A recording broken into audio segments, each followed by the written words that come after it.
Tech Icon Spotlight, where we celebrate pioneers shaping the future through technology. I'm your host Sheetalohal Acharya, and let's welcome Mr. Arpan Shah, who is a dynamic leader driving digital transformations and building high-performing global teams. Hi Arpan, welcome to our show, and it's Yeah, really a pleasure to have you on our show today. thank you. So Arpan, let's begin your journey Mhm. from your very first role to till your current role, what you're doing, and what are your roles and responsibilities. Yeah. So I started my job somewhere around 2002, Mm-hmm. and it was kind of a dramatic because it was my senior's company. He just opened the company, and I boarded the train from Indore to Bangalore. It was a startup in 2002, and it was a fiber optic company. So it was a very entrepreneurial experience because we were three people and we started our business. While I was not investor, but I was the first employee for him. So I did all different kind of work. We sold our services. I executed the services. Later on, I also played a role of how we can grow a team. So within an hour, like within 1 year, I built up a team of around 25, 30 member team. And that is where most of my life lesson came from. After that, I joined a couple of telecom company. I that time telecom was very much growing on a growing sector in India, and I ride that wave. In 2007, I joined one of the leading IT company, and I was doing the product engineering there. Uh, there, where I have learned what is software development, how to maintain quality, how to develop a world-class product, uh, and one of the very leading product development OEM vendor was our customer. So that is where I have learned how to deliver a high quality product, which is sustainable, which is scalable, modern, as well as at the same time how we can build some framework where team can develop those reusable component for customer. So somewhere around 2014, 13, I came here in Canada. 2014, I joined another IT company here in Canada, serving oil and gas customers. And that was really learning experience from jumping from product engineering to oil and gas. And that is where I started learning that technology is moving so fast and how we can build a enterprise level technology, build with innovation, and it remains scalable. That is where the data sector was growing very fast. A lot of innovation happened in the data region, and I started learning how we can exploit the data for solving some of the customers' problem. I worked there for around 10 years, and now I'm senior director leading a very international company where I'm guiding customer of energies and utilities customer across Canada, how we can execute a large scale program with innovation. Now customer is no longer looking for execute the program on time, on budget. These are like very old concept. Now customer is looking for what more we can do. That is where the innovation and Gen AI, cyber security and data related product comes in. Uh, all of those were always part of IT. It is not new. They are evolved now. They are more accessible now. One of the other things along with that has come up is agility. How fast we can do those things, how innovatively we can do this, how we can think outside the box and can make it available for customer. That is what customer is really looking for. And my role here is to build a transformation, IT transformation, digital transformation, adopt new technologies, and at the same time solve customers' customer problem. Not customers' problem, but customers' customer problem, and customers' And problem, customers. right? Mm-hmm.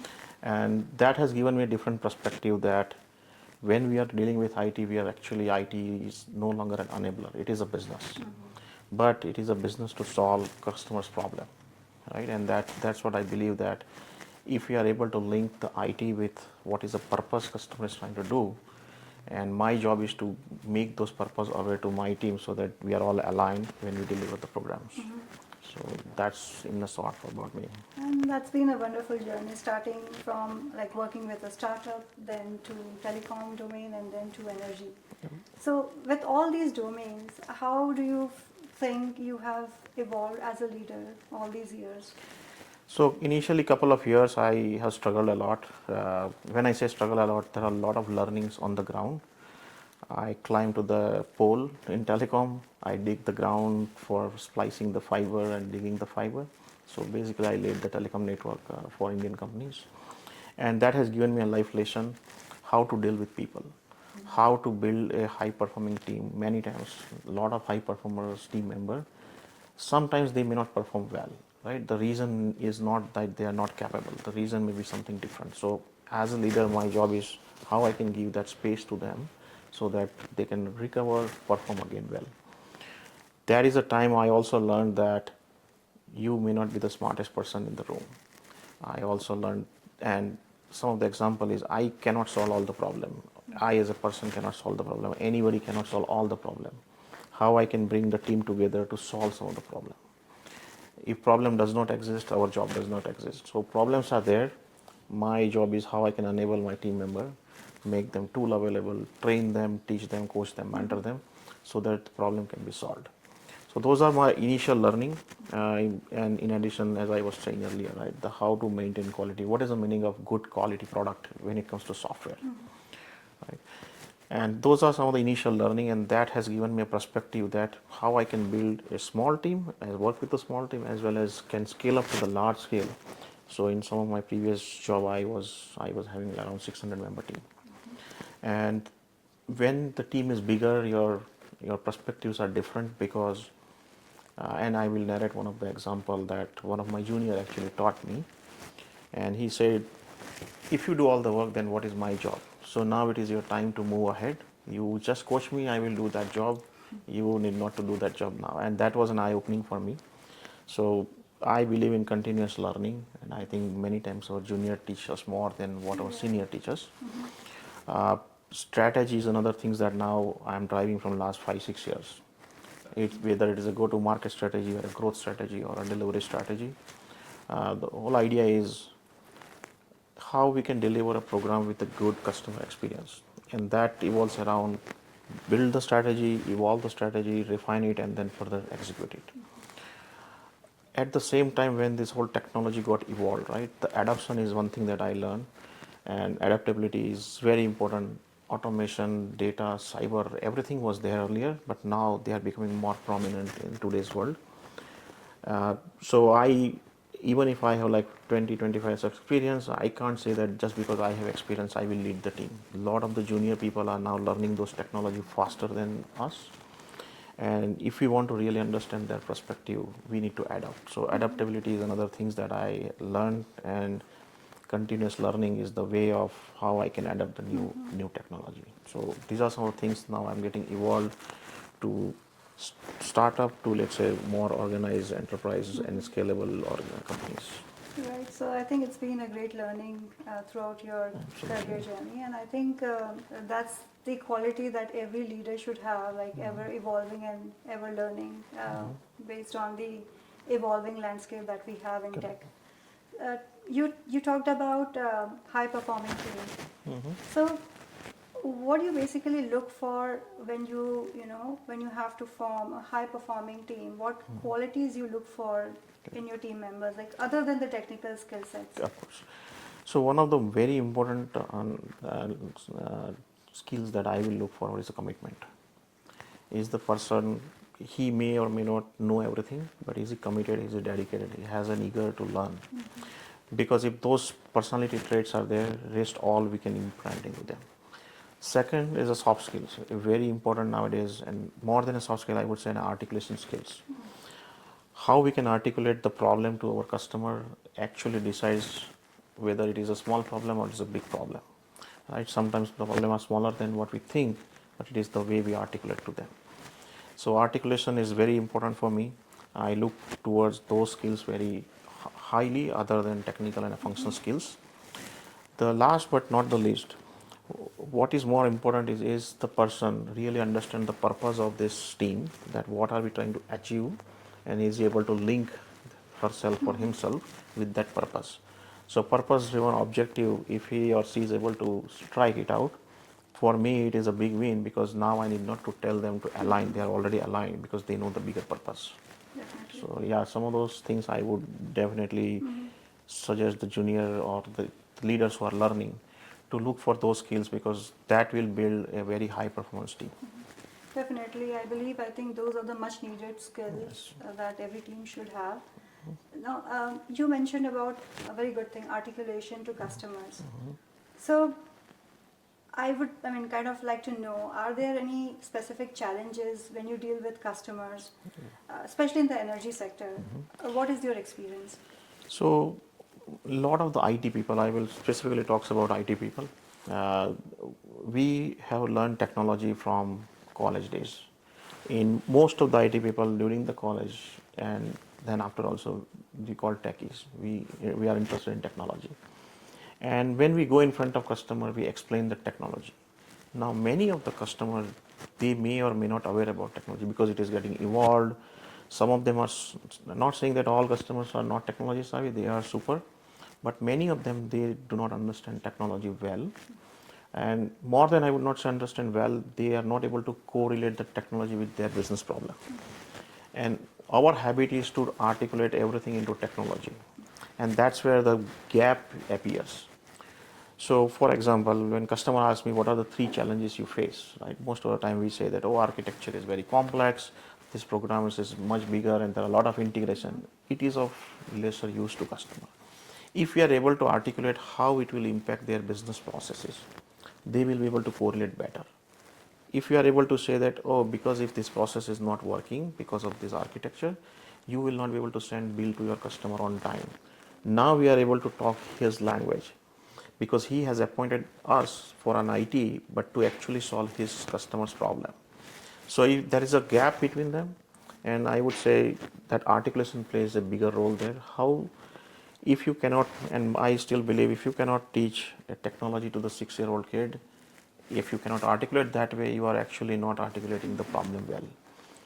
So I would say keep it simple.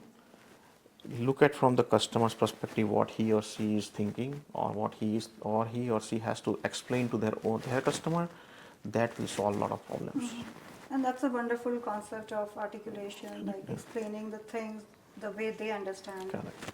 Now, talking about, like, you are in a very high paced tech landscape, and given the competing priorities in day to day work, how do you kind of decide on which one to pick first? So two things. In this world, we serve customer. We build technology for customer and their usage. So every decision that I take in terms of priority, the center point is the customer. If we are not able to solve customers' problem, no matter what we do is of no use. Uh, so the first priority is like if I have to choose between two things, I would look towards which will help the customer most. That is the first set. Second, there are a lot of the things where if I can leverage my team, I will get more insight with the data if they do more analysis for me. So if I can delegate some of the part, that will help my also team to get mentorship. So I look for an opportunity where I can mentor my team. That will deprioritize my work. So they can do that work. They come back with their analysis, their insight, and that will help. That will buy me a time as well as help me to take the decision faster. So these are the two most of the time approach that I take: customer centricity, and if there is a possibility of mentorship and I can delegate, that will help me to buy my time. And that's again a very wonderful perspective. Mentoring the team and helping them lead the way, that really helps. Now, talking about again teams, again with this ever evolving technology, how do you keep pace with the ever changing So this is versions my which are coming up yeah. every day? So these are like my stated unstated rule. Every day, half an hour, I learn. I learn random things. I learn the things which is relevant. So 8, 10, maybe 15 years ago, data has started evolving. And I know that I cannot be learning all the way up to database, but I started learning in 2014, 2015, whatever I can. Then suddenly the cybersecurity became bigger and bigger. Then now the Gen AI is a lot of. So every day, no matter what I'm doing, half an hour, 15 minutes to 30 minutes, I keep it for learning. Be it a lunchtime learning, be it, let's say, when we are doing some discussion learning. But I prefer three ways of learning. Devote 30 minutes every day. Reading, of course, nowadays we all read on computer, but reading. The second one that I found is a discussion.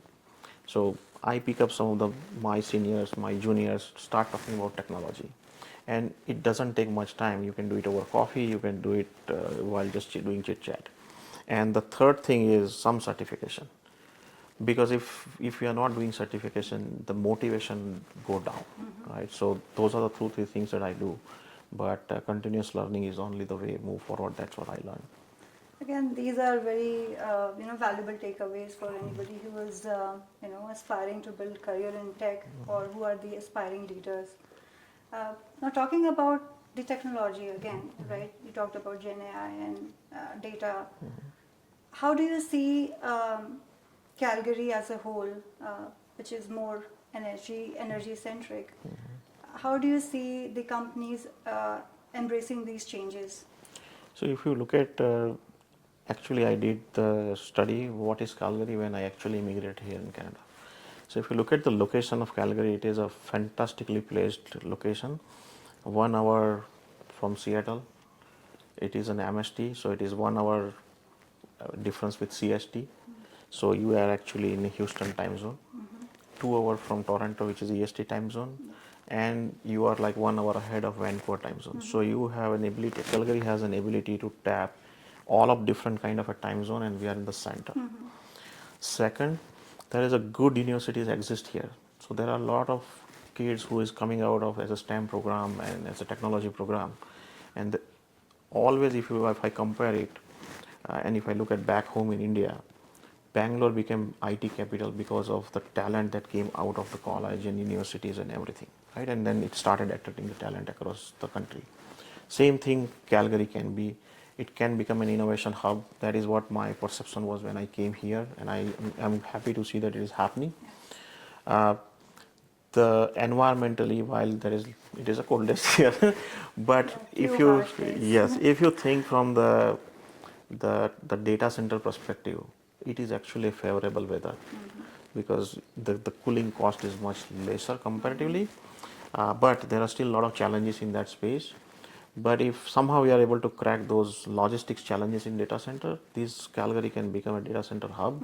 And as and when the Gen AI is consuming more and more compute power, a lot of companies started talking about, let's build a small data center. Too many, but small data center. And that way we can keep the costs low, we can keep the thing distributed. Again, I'm not a leader in those space, but what my reading is, Calgary has edge over other cities in terms of talent availability, in terms of location, and in terms of government support. I'm seeing a lot of support is being offered. Definitely. So Calgary has a potential to become a tech hub of North America, if not like Houston or LA, but it has a good potential. Definitely, yeah, completely aligned on that. Now, again, talking about the talent, we talked about talent in Calgary. How do you see the upcoming, upcoming college students who are looking for tech jobs? What would be your advice to them? I would suggest them 2 3 things. One, they should not ever think that whatever they have learned in college is going to stay with them for forever. So they should show an agility and a hunger to learn new things. They should also focus more on gaining the experience by doing either DIY, do the intern, get attached with the real business problem. There are a lot of science problems that we can solve in the college and schools, but they may not be job ready. They may not be job ready today. So I'm not saying that they should leave that passion towards other thing, but many times those science projects are like much ahead of their time and may not materialize. I myself has an example of that. But doing intern, connect with the industry leaders, right? I think Tech Icon is providing some good platform there. Uh, I would say start small. Doesn't matter whether your passion is in X, Y, or Z, but go and work with the industry leader. Go and work in the industry. Then you can actually figure out what is your passion, whether it is X or Y, right? And that will help all the college kids to pursue further their passion. I would still encourage that many of the students who are doing STEM, engineering, or diploma or on those area should look towards the pursuing the further career by doing masters. Because as the technology evolving, you need to really become master in certain area, and that will give you an edge in designing the product, because that is one of the way how innovation can be promoted. If you are not differentiated with your ideas, with your articulation skills, with your soft skills, then you are one of them, right? But if you are really differentiated, then you are the one. So that will really help all the college going grades to pursue their career that way. So, Arpan, could you tell us if you are involved in any community services? Yes and no. I am not doing as much as I want to do, but I did some of the program that some of the companies were running, where we used to go to some schools, teach robotics to the kids. Wow. So I used to mentor the kids how to build the app, how to build the robots. Uh, we did a lot of food bank services, right? My blood group is very rare, so that is O also negative? B negative. B negative. So that is also one of the things that I'm doing.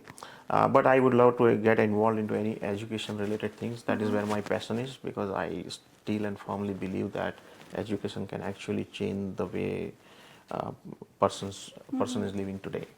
Right? It can bring a positive changes by whatever means it is. Right? So I am involved with a lot of those initiatives. Back home in India, I am actually sponsoring grade 1 to 3, and I provide them like stationaries. Every year That is we give it amazing. like around 50 to 90 kids, and that is where I do it in my hometown, where I studied my first 3 grades. So you are involved quite a lot in community services in that phase. Yes. Yeah, I mean that's wonderful to know. Now, talking about back home, you mentioned. So let's now, go back to the roots. Talk about your hometown, where you were born, and are there any fond memories from your childhood? Oh, absolutely. Like that was some of the wonderful days. So I live around 40 kilometers north of Surat, which is like a diamond capital of the country. And I lived my life, I born in this very village called Velasha. At that time, the population was around 1500 to 2000. Now it is a little bit bigger. But then most of the time, my schoolings and my time I spend in town where my parents stays today is Kosamba. Uh, and there are a lot of memories. Like I have spent entire 12th grade vacation before I joined my engineering, and it is almost like 4 or 5 months doing nothing there. But most of the day in the morning, I used to go to river, catch fish, frog, Wow. snakes, whatever it was. Then I had to build a lab. Snake as well, you mentioned. Snake as well. So Wow. I had a capricorn, snake, lizard, butterfly, and there are a couple of I don't know whether it is a fish or it is something, but I those were there in the river, and I my job was to catch that. Quite a variety. Yes, and I used to like to dissect them. So that was like some of the things that I never want to forget. In addition, my that time my uncle has an orchard, it's a mango orchard. So ho- almost every day, like summer in the afternoon, it's there only, doing different kind of things as a kid. But that was the time that I don't want to forget, Definitely. and that is one of the example. Like I was thinking that I know how to do farming. When I started with all my plants, none of them grew better. So now I started learning again that how to actually grow plant. But those were like important days. And when I came to my town where my parents stays today, so I used to cycle like around 10 kilometers every day, like up and 10 kilometers down, Wow. just to attend the basketball classes. But those were like very interesting day, has teach me a lot of uh, lesson of how to live a disciplined life, how to remain committed and dedicated. There are a lot of adversaries. There was no road and other things. I would not say I was poor and other things. I was like not well settled, but I was. If I would not have done the hard work that I had done, I would not have been here today. Definitely. So my story is not like I was a poor kid and I did a lot of things. It was not like that, but I was not also wealthy. So my mother has like 5 buffaloes, and that is how we grown up. Uh, we had abundance of mangoes and gooseberries and chiku and variety of other things.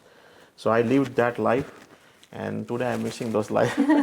But yeah, that was an interesting era at that time. Yeah, but I can still see a lot of fruit plants in your backyard, so you're Yeah, that still is trying to no, maintain that is that. still my passion. I still want to grow mango here in this.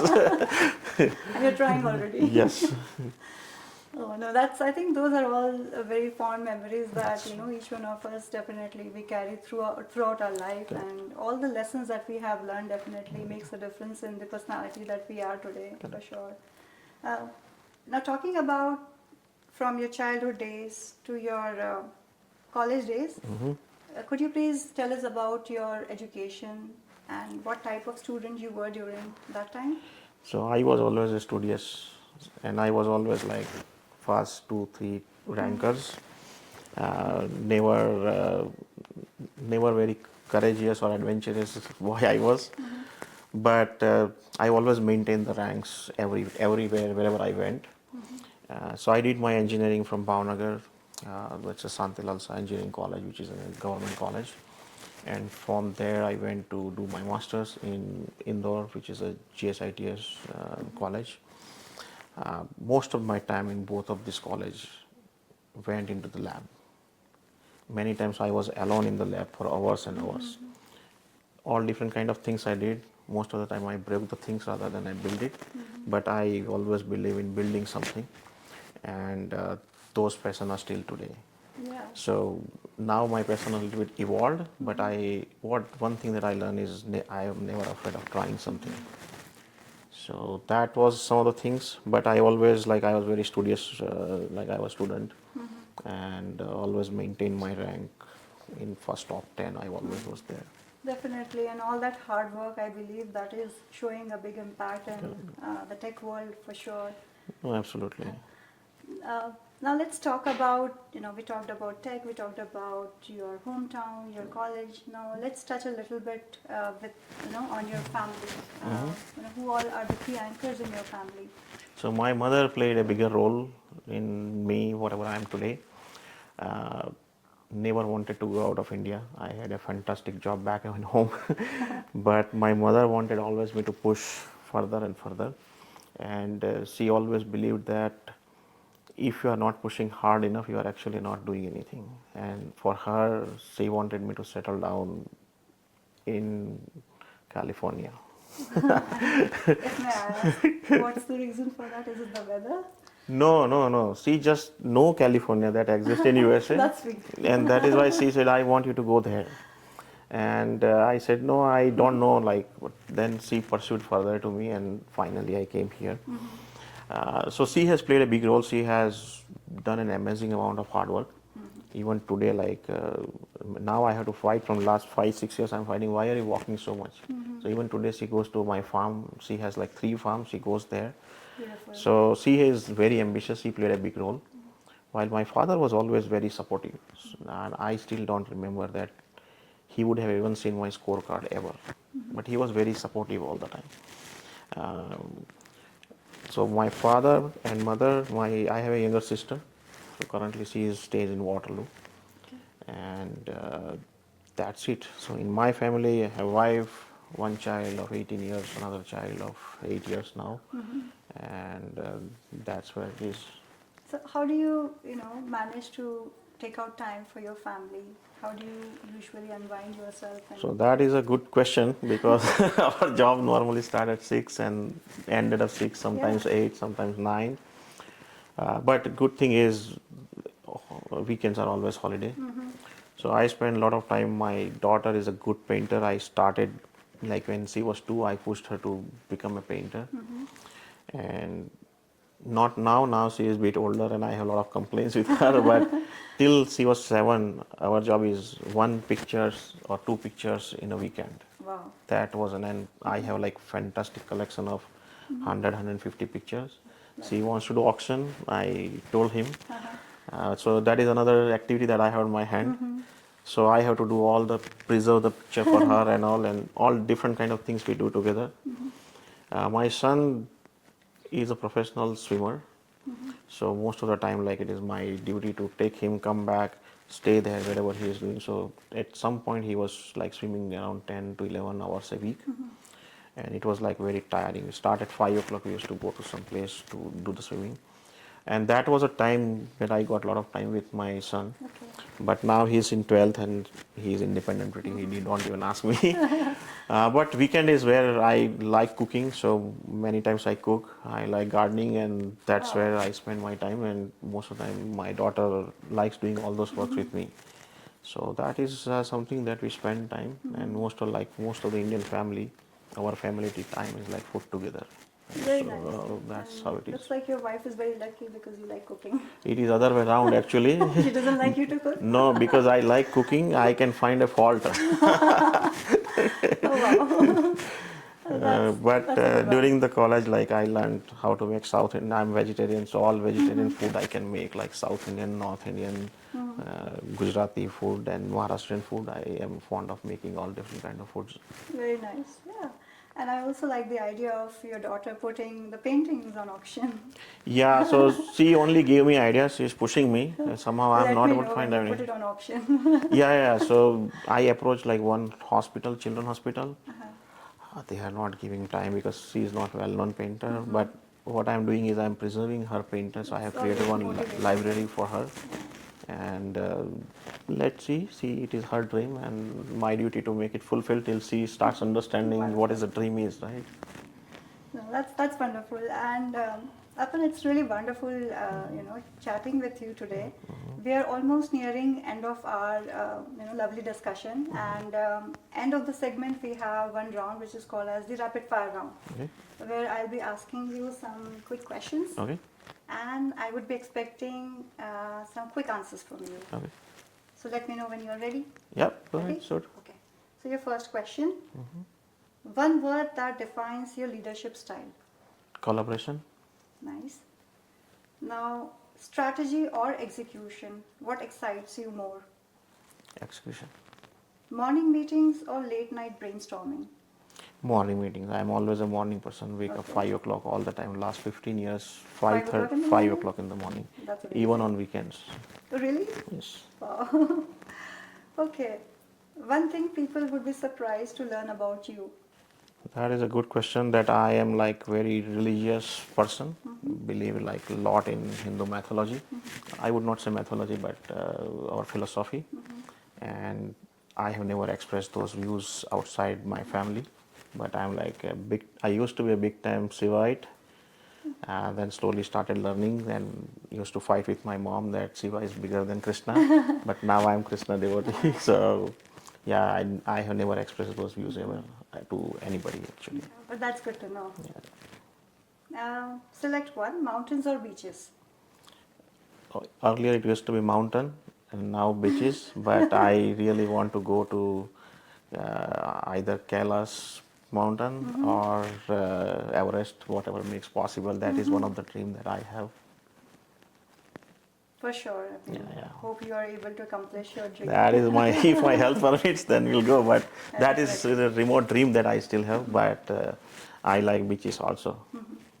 Okay, that's nice. Now, the last question. If you could have lunch with one tech icon, who would it be? That is a good question. I don't know. There are a lot of people with whom I want to meet. Take your time, that's fine.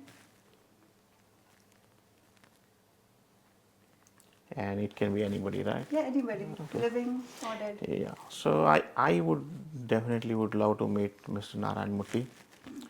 And see, he was always been a mentor. That was my first exposure when I actually met him. But that time I was too small, like I had only 4, 5, 6 years of experience. He is the person I would say that where I am today, because I have read his struggle on initial days. He has set up the IT in India, and a lot of the youths like me, whether we like him or not, but because of those struggle that he did and people like him did, we are on the world stage in IT. So Mr. Narayan Murthy for sure. Yeah, definitely. He's one of those tech giants, Yeah. for sure. You really played well, Arpan, and with this, we are wrapping up our wonderful discussion. And once again, thank you so much for being on our show and taking out time for us. Thank you for having me. It was a wonderful meeting with you. Thank you. Thank you.